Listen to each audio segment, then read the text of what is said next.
Papasquatjon, come on at ya. We're going to listen to some Young Lean, a track called Agony, produced by Good. This is track 13 on an album called Stranger from 2017. Second to last track on the album. Have I reacted to something off of this? Yellow Man looks familiar, but I don't think I have. Anyway, I've reacted to a bunch of Young Lean stuff, and Jonathan Leondor 96, is that his name? 98? I really like his stuff. I think he has definitely gotten better with age. I love his song with FKA Twigs, who I just reacted to yesterday. And I love that song. Bliss, just fantastic. In fact, my wife, we were driving in the car today, and it popped up on her playlist we were listening to in the car, and I was like, oh yeah, I love this song. I've got it on my phone too, but we were listening to hers. This is listed as pop, dark pop, alternative, indie pop, independent, Scandi pop, Scandinavia, Sverige, I forget, and ballad. There was a little note I saw up on top, again from 2017. This is a song written about when Lean arrived back to his dad's house in Sweden after being in a psychiatric unit. The piano is purposely out of tune with the music to mimic the mental state of Lean at the time. He told NPR that NPR, I would love to listen to what he has to talk about on NPR. Agony was his interpretation of Alice in Wonderland and Beauty and the Beast. The last refrain is featuring an Icelandic children's choir recorded at the time as the Stranger short at the same time as the Stranger short film was recorded. Wow, I didn't know he had done anything that ambitious. It's his most minimalistic song on the album, The Stranger. Lean is blunt and honest with his experience with psychosis and how this affected his relationship. I was unaware of his bout of psychosis. I have no idea what that is about. So this should be interesting. Bergamot sent this in. Bergamot sends me a lot of music and is a very generous follower of the channel, and I appreciate everything you do, man. I really appreciate it. This has got 7.7 million views from 7 years ago. I had no idea he had anything with that many views. How much is Bliss? Young Lean Bliss. I love this song. So let's see. This has 5.5 million views. Wow, good for him. Holy crap, that's awesome. I didn't know he was that big. I thought he was very, very much in the underground, but I guess 5 million is not that much when it comes to the internet. I don't know. That's awesome, though. Let's check this out. Young Lean with Agony, 3 minutes and 34 seconds. Please like, subscribe, and share. Please go watch another video on the channel. And lastly, if you want to send me something to listen to, just like Bergamot did, CashApp, PayPal, and Patreon information are listed down below. Thank you very, very much. Let's go. Take a pill and go to sleep. I'm chasing witches in the street. I'm the last page in your book. Can't write a song, only do hook. So I was expecting the piano to be out of tune, but it's just the piano and he are not in the same, are not hitting the same notes. And in fact, I think he's specifically trying to not sound good, like and that's different. I expected the piano to not be tuned correctly. Let's keep going. The lyrics interesting, very minimalistic, not a lot going on, no drum track or anything like that. It's just the piano. It works well. Obviously super personal song. It's the second to last song on the album, buried 13 tracks deep. Only people who are huge fans of his, who would listen to his entire album and pay attention to it, are going to be fans of this song, and they probably love it. Watching horses in the fields, the dragon rests in agony. When I'm afraid I lose my mind, it's fun, it happens all the time. when I'm afraid I lose my mind. It's fine, it happens all the time. Isolation caved in. Okay, so it does have some notes here. The lines, when I'm afraid I lose my mind, I find it's fine, it happens all the time. And the annotation said he could be referring to the feeling of going crazy when he has an anxiety attack, which leaves him feeling like he's losing his mind. He also tries to downplay the significance of this feeling, maybe to try to comfort himself and the people that are worried about him. Yeah, anxiety attack. I'm not sure. Is that panic attack? Is that what he's trying to tell us he has? I'm not sure. I'm not sure what that's about. Interesting. I don't know anything about why he would have been in a psychiatric ward or psychiatric hospital, psychiatric unit. Interesting. I'm going to back up just a tiny bit because I missed some. I'm isolation caved in. I adore you, the sound of your skin.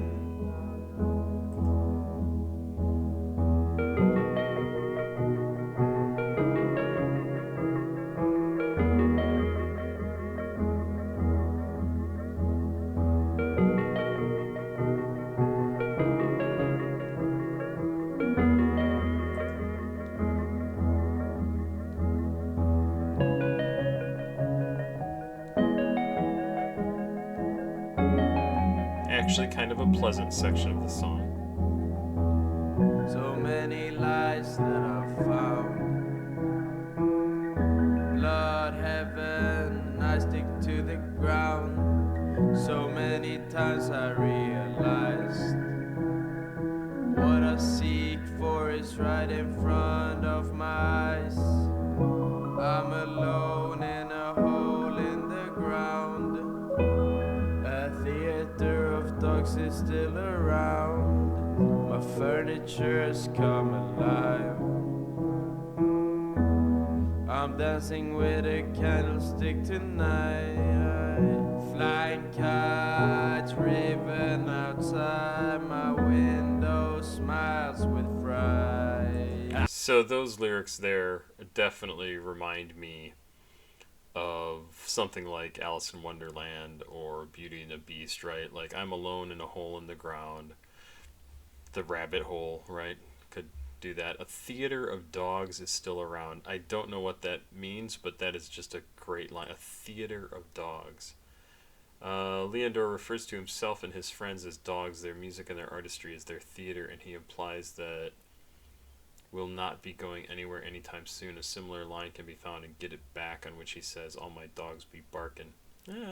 That's an interpretation. I mean, has he specifically said that that's what that line means? Because that seems very definite. My furniture has come alive, like Beauty and the Beast dancing around with the, the musical numbers in there, the Disney movie. I'm dancing with a candlestick tonight. Why that line? Possible reference from Lumiere from Beauty and the Beast. But I'm dancing with a candlestick tonight? Despite his romantic aspirations, he is forced to dance with inanimate objects, a symbol of his isolation. Maybe? My furniture has come alive. I'm dancing with a candlestick tonight. That makes me think of something like the candlestick. I'm dancing with a candlestick tonight. It's not the candlestick holder, right? It's the candlestick. Maybe that's supposed to be something like, lighting a cigarette or a blunt or something. Maybe it's... That's a weird one. That's a weird line. I lost my place. Kites fly, raven outside my window. Flying kites. Raven outside my window smiles with fright. Great line. Like, look out the window, see Raven, and smiles at you. Like, that's creepy. Back up just a tiny bit because I know it went right into this next chorus. With fright, isolation caved in. I adore you, the sound of your skin. Isolation caved in. I adore you, the sound of your skin. Isolation caved in. I adore you, the sound of your skin.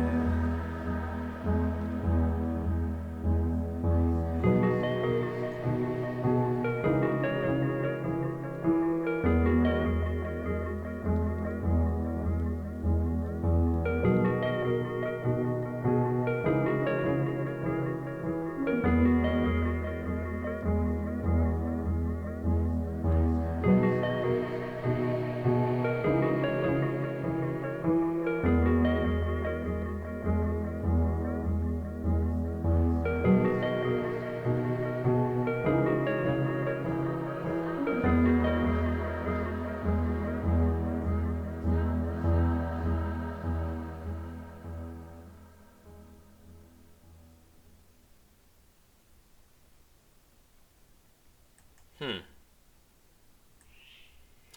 Yeah, I don't know enough about what he went through. I know there was an annotation I kind of caught a little bit of here. Where was it? This one?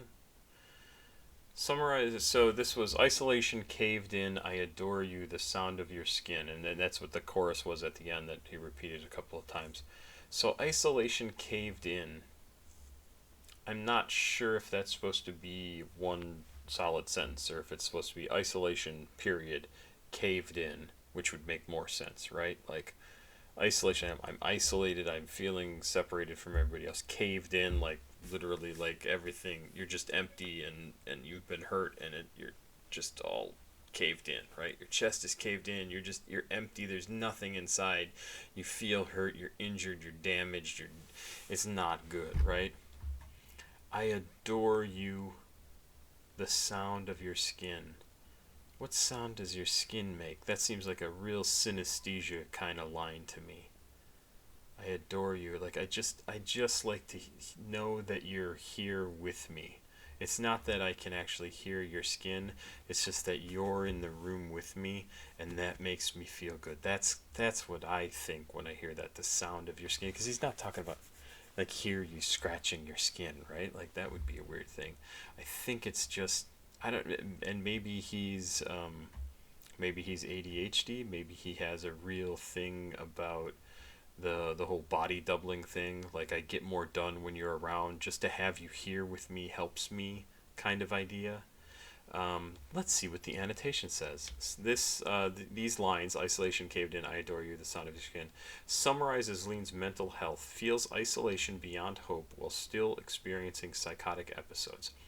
What psychotic episodes? That's the thing that I'm missing. Lean feels isolated through the loss of his girlfriend and neglected by his family due to his drug abuse and mental state. The loss of his girlfriend. Did his girlfriend die or did she leave? Because the loss of his girlfriend makes it sound like she passed away.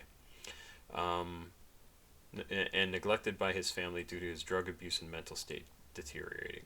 He hereby claims fourth that that he feels caved in and there's no way out with no help to seek. He doesn't say that. There's no way out and no help to seek. And with the last line, he then hereby addresses the only fix he can see to the isolation that his ex-girlfriend's love. That is his ex-girlfriend's love. Sure. I mean, I guess I could make up a whole bunch of things too and put it in the annotations here. I don't agree with some of that. Some of it I do, but I'm not getting whatever this person's writing. I'm on the last page in your book. Huh. Yeah, I don't know. I would definitely need to know more about this breakup. Let's see. I don't actually have time to do this, but I'm curious. Young, lean, psychotic. I can't type psychotic break. Talks about a psychotic break in the past year in mental health. Let's see. The fader. Should we read Reddit or should we read the Fader? Let's try the Fader first. Young Lean approached American rap as an outsider, became infamous, and then tragedy struck. A year later, he has the chance to do better. This is from 2016. Young Lean was in a mental hospital around this time last year. It was Mount Sinai in Miami Beach, the city where he'd been recording demos and rough drafts of his third full-length project, Warlord. He was 18, and though usually based in Stockholm, had spent 2 months in the city working for the first time in a professional studio. It was called the Pink House, and it was in a pink house down by the ocean with a pool out back. Well, that's a really creative name, the Pink House. In a pink house. Lean ended up in Miami after a stateside tour that his 27-year-old U.S. manager Baron Machat had helped arrange. Baron was a beloved and respected figure in North American experimental music scene, known for his belief in the crossover potential of thought-provoking acts. He and his label Hippos and Tanks were said to have ushered avant-garde music into the 21st century. Okay. He's currently running for U.S. Senate. Interesting. After the recording sessions wrapped up in Miami, Sherman and Emilio flew back to Sweden, but Lean and Blade stayed behind with plans to play some shows and head up to New York. I remember I felt like, why is he going to say? Sherman said. Why isn't he just going home? We've been away for so long. What is he going to do here now? It seems unnecessary for him to say. Okay. In Miami, he was heavily addicted not just to lean, but to Xanax, marijuana, and cocaine, combining the drugs daily to troubling effect. Lean found himself slipping into characters that were hard to shake. He started dressing like a nurse in hospital scrubs. He began to carry a knife. Most nights the drugs kept him up, so he'd sit out on a balcony writing a book in his iPhone called Heaven that retold childhood nightmares about people turning into rats, the animal sign of his Chinese zodiac. Lean showed the book to Baron, and Baron told him that it was too dark and that he shouldn't be writing it. At some point on April 7th of 2015, Baron left Blade and Lean in the condo. Lean's nose started bleeding, and he checked in on Snapchat. His girlfriend back home in Sweden happened to have a nosebleed too. High and overcome by feeling of connectedness, Lean became detached from reality. He started to destroy the condo, throwing furniture and breaking glass. He was bleeding from the debris when Blade called 911. In the hospital, Lean became paranoid that he'd been separated from his hard drive. After midnight in the early hours of April 8th, Lean says he managed to call Baron and beg him to bring him his files. It was a typically pleasant Miami spring night with a clear sky and comfortable temperatures of 75 when Baron set out with a 21-year-old producer from LA named Hunter Carmen in the passenger seat. According to the police report, he was driving about 60 miles per hour when he veered out of his lane and ran into a traffic signal post. The car twisted into the intersection and the engine caught fire. According to Lean and Steve Machat, Baron had taken Xanax. Strangers rushed in and managed to help Hunter from the flaming wreck, but Baron was stuck. He died in the car. Wow, this is fucked up. Heartfelt tributes posted online remember his good taste. That's crazy. That is a shame. At the same time, Lean's father was flying to visit Lean in the hospital where he stayed for 4 days. Lean says he didn't recognize him at first, but they returned to Sweden together for about 2 months. Lean's father tended to him while he recovered in the countryside in relative isolation before moving back into his parents' place in Stockholm. Lean was then and is now under what he calls heavy medication. Back in Sweden, Lean's other main producer, Young Good, or Good, said about finishing the album, the files that came back from Miami were a total mess with missing stems and distorted vocal takes. Working with Sherman, Good spent months reconstituting incomplete tracks, restructuring unsatisfactory ones, and calling in Lean to redo vocal parts. In November 2015, the album's first single, Hoover, debuted with a music video featuring a dirt bike rider jumping over a cemetery and a medic shining light into Lean's vacant eyes. Wow, that's crazy. And there's more. Baron's father uploaded a different version of the album.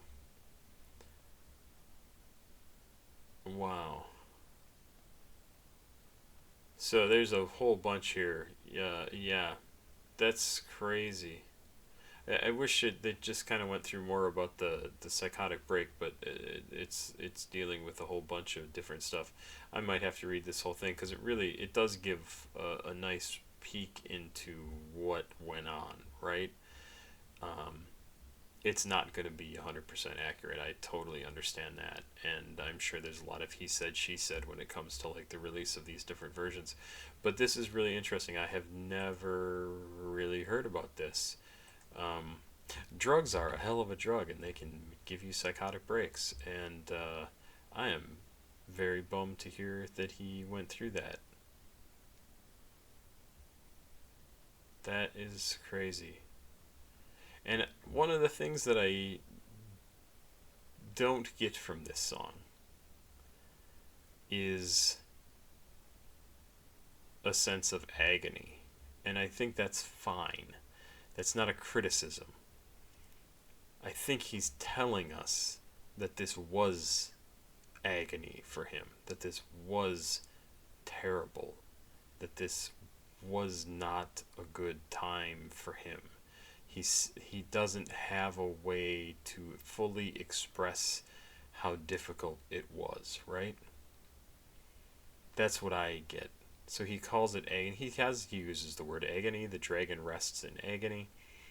But that's, I think, the only time the word appears in the song.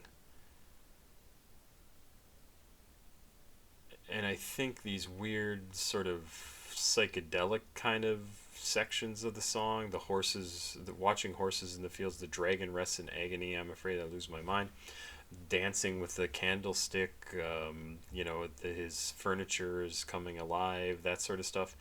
The crow or the raven outside the window smiles with fright. Like, these things are just imagery in the song, or just ideas. And I think it's much darker for him who may have experienced these things, which is why they're in the song. And he's saying, like, this was agony, this was a terrible, terrible time for me. This is not a happy song. This is not a good thing.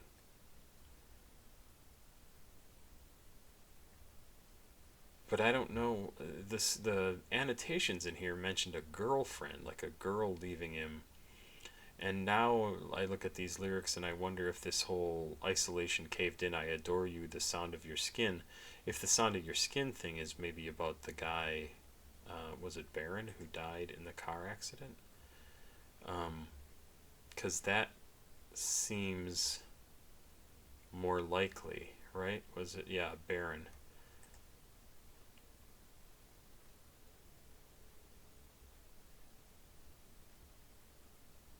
And just the guilt of having to deal with the fact that you asked this guy to bring you your hard drive, right? Because you've been separated from it, he was separated from it. And that request is what led to his, I assume, friend and tour manager dying in a car accident, like in a terrible way. And while dealing with the effects of this drug, not overdose, but overuse, overindulgence, dealing with all of that and the psychotic break, and then knowing that you ask for him to come and bring you something and he dies while on the way to you, and that's the cause of it, that is not a good feeling. So I don't think he could have made this feel as agonizing as it must have been for him. And then to go home and be taken care of by your dad, and I assume mom. I think the mom was mentioned a little bit later in that article.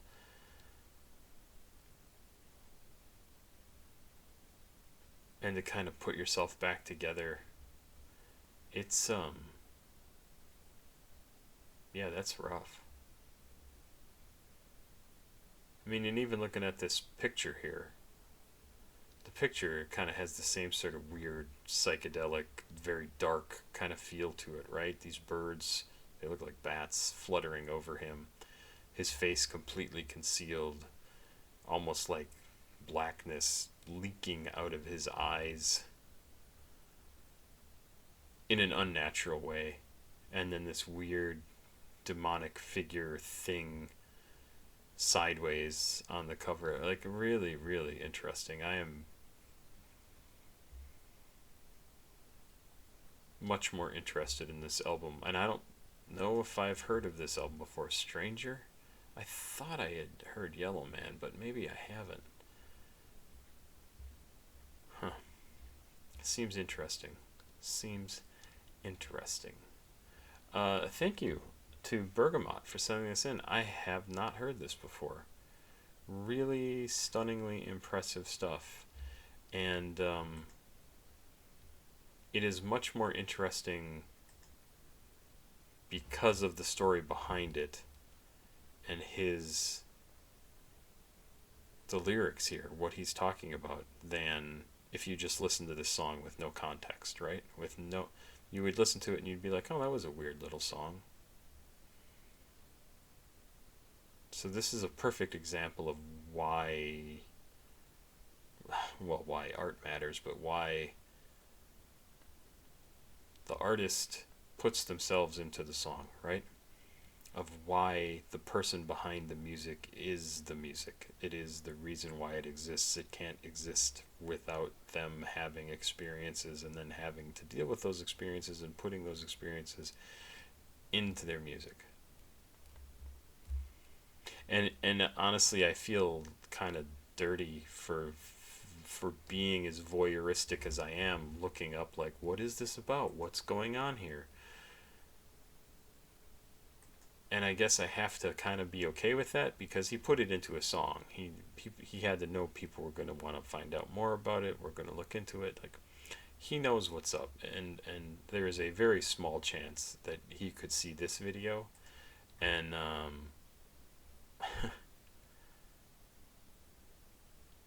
and I mean, really, the first thing I'd want to say to the guy is, I'm sorry this happened. I lost a friend at 23 years old, 22 years old, and that was through him getting into a car accident that it was awful.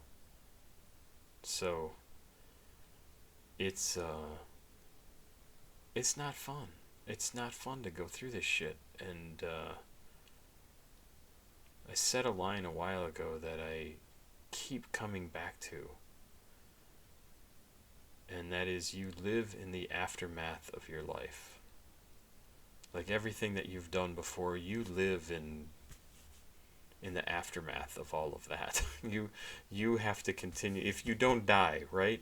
You continue to live in the aftermath of everything that you have done to yourself in the past, and all of the pain you've inflicted, all of the hurt you've inflicted, all of the mistakes that you've made, all of the stupid things you've done, all of the abuse you've piled onto yourself.